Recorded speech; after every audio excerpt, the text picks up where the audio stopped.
Imagine scrolling through real estate listings in Austin or San Antonio right now and stumbling across a 4-bedroom house that started at $350,000, only to watch the price nosedive first to $320,000, then $270,000, and finally all the way down to $230,000 in a matter of weeks.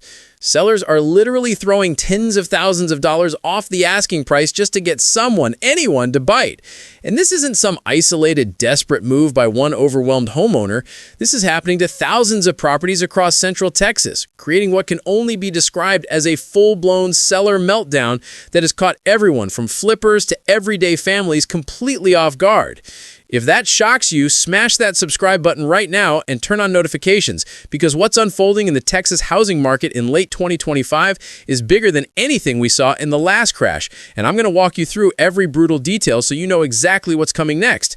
Drop a comment below and tell me if you're seeing the same panic where you live, because this story is spreading fast. Let's dive straight into the chaos that has flipped the script on two of America's hottest real estate markets in record time. 3 years ago, putting a house up for sale in Austin meant preparing for war. Multiple offers pouring in within hours. Cash-heavy bids sailing $20,000, $30,000, even $50,000 above asking. Buyers waiving inspections, skipping appraisals, and closing in 10 days flat, while sellers sat back and watched their equity explode like they'd hit the lottery. San Antonio wasn't quite as insane, but it was close enough. Homes flew off the shelf at full price or better, price reductions were almost unheard of unless the property had serious issues, and anyone who bought between 2020 and early 2022 felt like a genius because values just kept rocketing higher month after month. Fast forward to the spring and summer of 2025, and that same Austin market now looks like a ghost town of red price cut tags. Over 50% of every active listing has been slashed at least once, with the average drop coming in around $69,000, which translates to roughly 6.5% off the original asking price. And in some pockets, like Marble Falls, the average cut is closer to 9%, or $83,000 per home. San Antonio isn't far behind. By late summer, almost 30% of listings carried a reduction, putting it in the top 3 metros nationwide for price chopping. And the typical home that actually managed to close sold for a stomach-churning 8 to 10% below whatever the seller was still hoping to get. What makes this wave different from the tentative little dips we saw back in 2023 or even 2024 is that the pain has finally spread from the million-dollar new builds and luxury spec houses all the way down to the starter homes and townhouses that working families actually need. Affordable inventory is now getting hammered with reductions too, which means the people who can least afford to lose money are the ones watching their biggest asset bleed value faster than they can react. Governor Greg Abbott took the stage earlier this year, jaw-locked, voice steady, but eyes betraying the strain, and declared housing affordability a statewide emergency, promising billions in property tax relief and making it harder for local governments to raise rates without voter approval. Yet nowhere in those press conferences did he utter a single word about the thousands of Texans who are currently torching tens of thousands of dollars in equity just to escape properties that won't sell at any price. Those tax cuts might feel nice next April when the bill arrives, but they do absolutely nothing for a seller who's staring at an empty house that's costing $1,500 a month to keep dark and insured while the listing gathers digital dust. Let that sink in.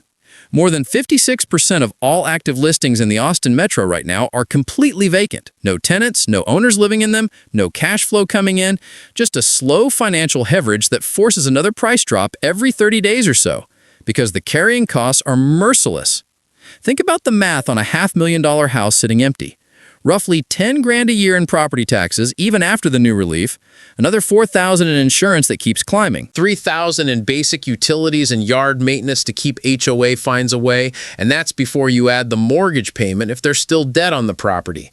At 7% interest, that's easily another $2,500 a month dripping out of savings accounts that are already running on fumes. 6 months of that, and you've burned through $23,000 with nothing to show for it except a lower credit score from missed payments or depleted emergency funds. So the seller has no choice but to slash another $20,000, $30,000, $40,000 off the price and pray somebody bites before the bank starts sending nastier letters. Builders are feeling the squeeze just as hard, maybe harder because they can't wait forever like a homeowner sometimes convinces themselves they can. Companies like Brightland Homes have dozens of finished finished spec houses sitting unsold. So they're throwing in rate buydowns that knock the effective mortgage rate down to the fives, covering closing costs, tossing in refrigerators and blinds, anything to move inventory before the interest on their construction loans eats them alive. And every time a new home sells for $450 with 10 grand in incentives, the resale comp down the street that's listed at $475 instantly looks overpriced, forcing yet another resale seller to cut or get buried. This domino effect is why the absorption rate in Austin has crashed to barely 22%, meaning only 1 out of every 5 homes on the market manages to go under contract in a typical month, less than half the national average. And the days on market number has ballooned from single digits during the frenzy to 71 long, stressful days of price drops and open houses with 0 visitors.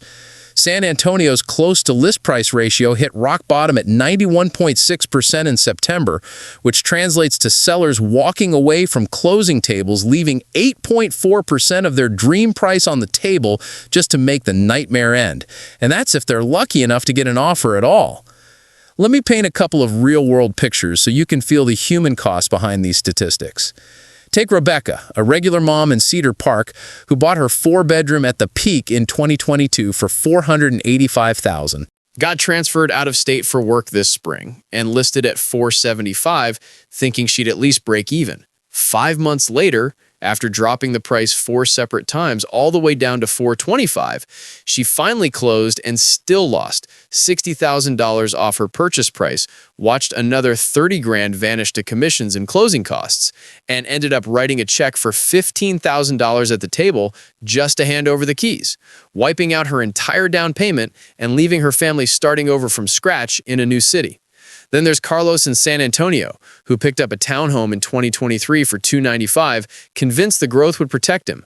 Job loss hit hard this year, listed at $290, hoping for a quick sale, and after 3 price cuts, he's now at $245, with an offer on the table that would force him to bring 20 grand to closing, money he simply doesn't have, so the house keeps costing him $2,000 a month, while he debates letting it slide into foreclosure to stop the bleeding. Investors are getting absolutely crushed, too. Jennifer flipped 3 rental properties at the top of the market, watched tenants bail when rent softened, tried to sell all 3 this year, and has already eaten $85,000 in losses on the 2 that finally moved, while the third one lingers at $340 after starting at $380, draining $4,000 a month in holding costs and pushing her dangerously close to strategic default just to preserve what's left of her sanity. These aren't greedy speculators in most cases. These are regular people who believe the hype that Texas real estate only goes up, that Austin's tech boom and San Antonio's steady growth made them bulletproof. And now they're learning the hard way that no market is immune when the Federal Reserve cranks interest rates to 7% and suddenly half the potential buyers can't qualify for the mortgage they would have sailed through in 2021. The psychology has flipped completely. Back in the boom, sellers rejected perfectly good offers because they knew a better one was coming tomorrow. Today, they're texting their agents at midnight, begging for feedback on a showing that happened 3 weeks ago because any sign of life feels like a miracle. Redfin agents in Dallas are saying the same thing we're hearing in Austin and San Antonio. Supply keeps piling up, buyers are sitting on their hands waiting for rates to drop another half point or more, and every week brings a fresh wave of price reductions that pull the whole market lower. Nationally, we hit a record 16.7% of listings with cuts in August, the highest for any August since they started tracking. And Texas metros dominated the top 10 list. Austin, San Antonio, Dallas, Houston, Fort Worth, all above 25%, with Florida cities filling most of the remaining spots. The national typical discount climbed to 3.8% below asking, but in Central Texas, we're looking at 6 to 10% becoming the new normal, and that's before you factor in the off-market concessions like closing cost help or repair credits that never show up in the public data. Even the slight uptick in closed sales we saw in September, Austin up 6.7% year over year, San Antonio showing similar modest gains, came entirely from price capitulation, not from any surge in demand. Median prices continued sliding, inventory kept climbing, and the pending sales pipeline remains anemic. Governor Abbott signed the big property tax relief package in June, stood in front of the cameras praising the historic cuts, and got pressed hard by reporters who wanted to know how exactly this helps the seller who just chopped another 50 grand off a listing that's been vacant for 4 months.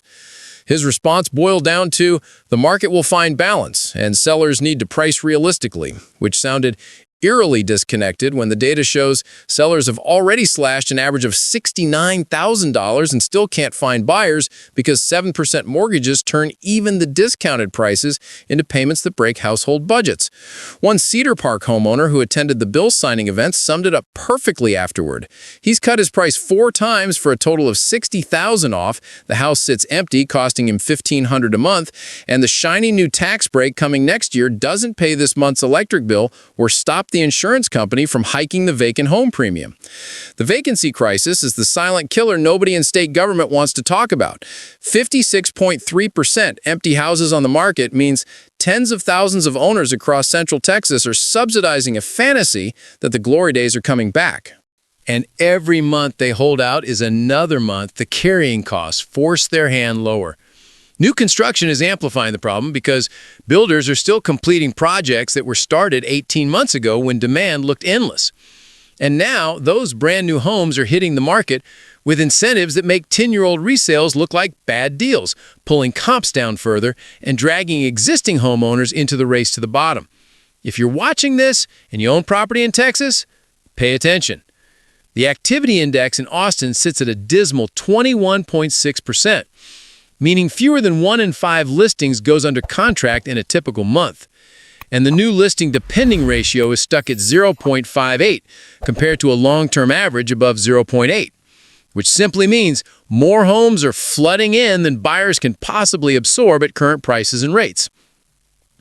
Until mortgage rates crack below 6% for any sustained period, this pressure isn't going away. Sellers will keep cutting, inventory will keep climbing, vacancies will keep draining bank accounts, and the gap between what owners need to get and what buyers can actually pay will force more and more people into painful concessions or outright walkaways. The Texas dream that lured millions with promises of affordable homes and endless appreciation has hit a brick wall of reality. And the sound you hear is thousands of sellers realizing they waited too long to face facts. If this video woke you up to what's really happening behind the headlines, do me a favor. Hit that like button, drop a comment with your city and whether you're seeing the same fire sale where you are. Share this with anyone you know thinking about buying or selling in Texas right now, and subscribe with notifications on because the next update could be the one that saves you tens of thousands of dollars. The panic isn't over, it's just getting warmed up.